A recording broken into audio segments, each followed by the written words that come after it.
अगर कोई आपको नीचा दिखाना चाहता है तो इसका मतलब है कि आप उससे पहले से ही ऊपर हो।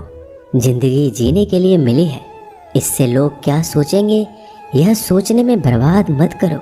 किसी के बुरे वक्त में उसका हाथ पकड़ो, सहारा दो, उसे हिम्मत दो, क्योंकि बुरा वक्त थोड़े समय में चला जाएगा लेकिन वह आपको दुआ जिंदगी भर देता रहेगा।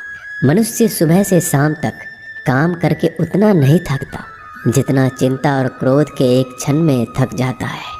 संबंध परमात्मा से अच्छे बना लो तो तुम्हें किसी की ज़रूरत नहीं पड़ेगी, तुम खुद सबकी ज़रूरत बन जाओगे।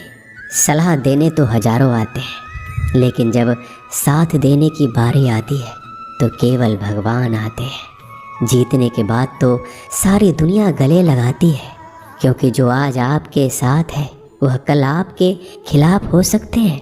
बिना मतलब के कोई आपकी इज्जत नहीं करेगा, लेकिन खुद को इतना काबिल बनाओ कि लोग बिना मतलब के भी आपका इज्जत करें।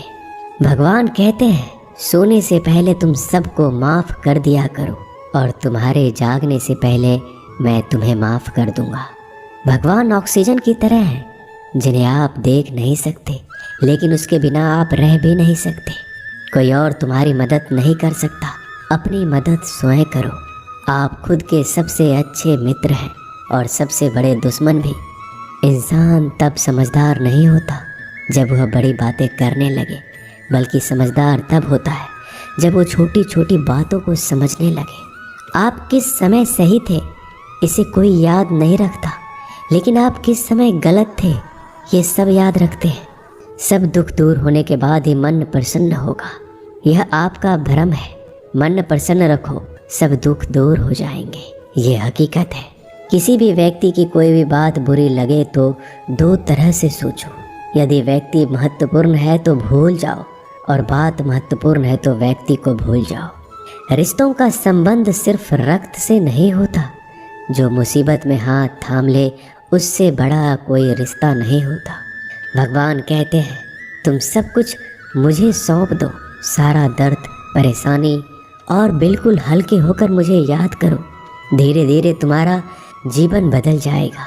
हर रोज रात को सोने से पहले भगवान को अपनी पूरी दिनचर्या बता के सोएं। अगर आपके द्वारा किसी का दिल दुखा है तो मन ही मन उससे माफ़ी मांगे। अगर आपका किसी ने दिल दुखाया है तो उसे माफ़ करके सारी चिंताएं भगवान को सौंप कर सो जाए। यकीन मानिए इससे आपकी ज़िंदगी खुशनुमा बन जाएगी।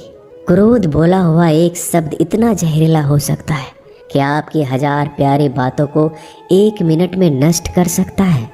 सबको हंसाना लेकिन किसी पर भी हंसना मत। सबके दुख बांटना लेकिन किसी को दुखी मत करना। सबकी राह में दीप जलाना लेकिन किसी का दिल जलाना मत। यही जीवन की रीत है, जैसा बोओगे वैसा ही पाओगे। दुआएं और प्रार्थनाएं असंभव को भी संभव बना देती है। ईश्वर को ना हमारे तन की ज़रूरत है ना धन की, उसको तो बस पवित्र मन की ज़रूरत है। इसलिए वो हमें कुछ भी छोड़ने के लिए नहीं कहता, बस कहता है बच्चे मन से विकार छोड़ो, गंदे विचार छोड़ो। जो आने वाला है वो हमेशा गुजरे हुए कल से बेहतर होगा। यही एक सोच आपके जीवन में कभी निराशा नहीं होने देगी।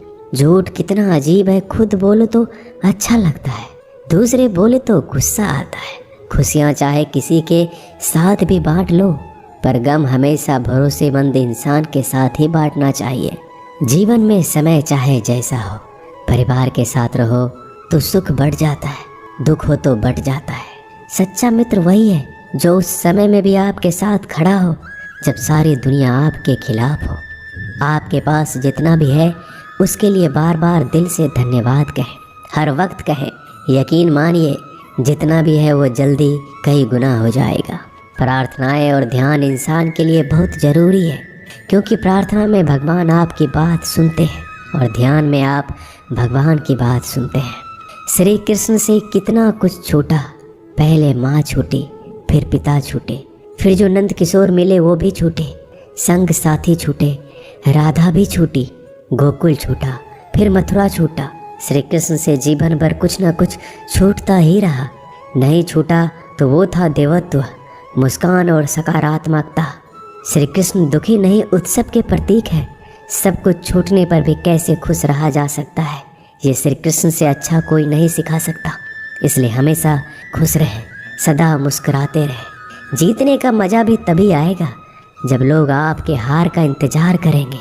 गीता में लिखा है, यदि कोई आपको अच्छा लगता है तो अच्छा वो नहीं, अच्छे आप हैं, क्योंकि उसमें अच्छाई देखने वाली नज़र आपके पास है।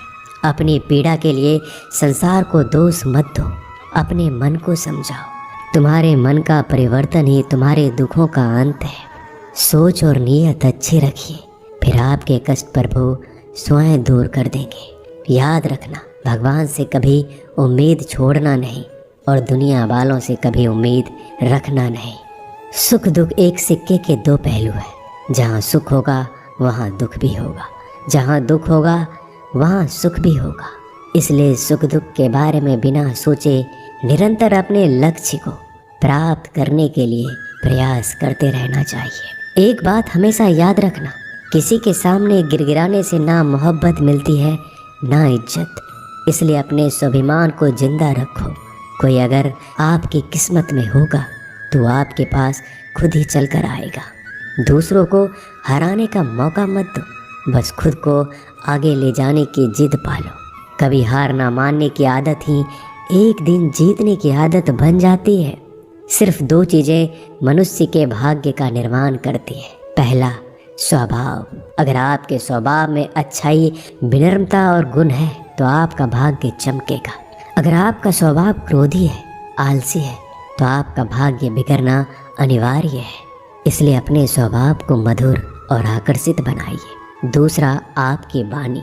बोलना तो आदमी 2.5 साल की उम्र में ही सीख जाता है, परंतु कब, कहाँ और कैसे बोलना है उसे यह जिंदगी भर भी नहीं समझ पाता। जिसे ये बोलना आ गया कि कब, कहाँ और कितना बोलना चाहिए, समझ लो उसे सफल होने के लिए कोई नहीं रोक सकता।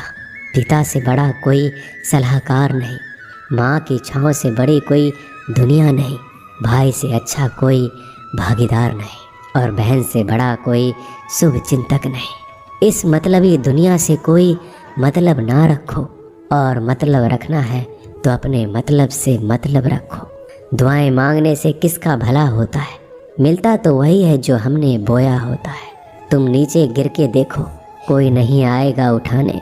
तुम जड़ा उड़कर तो देखो, सब आएंगे गिराने। एक बात हमेशा याद रखना, अगर शराब की दुकान पर बैठकर दूध पियोगे तो तुम्हें शराबी का ही दर्जा मिलेगा, और किसी मंदिर में बैठ के पानी भी पियोगे तो तुम्हें एक संत का दर्जा दिया जाएगा।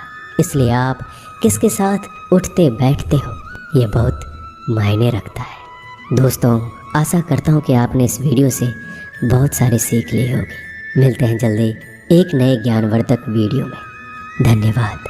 अपना ख्याल रखिएगा।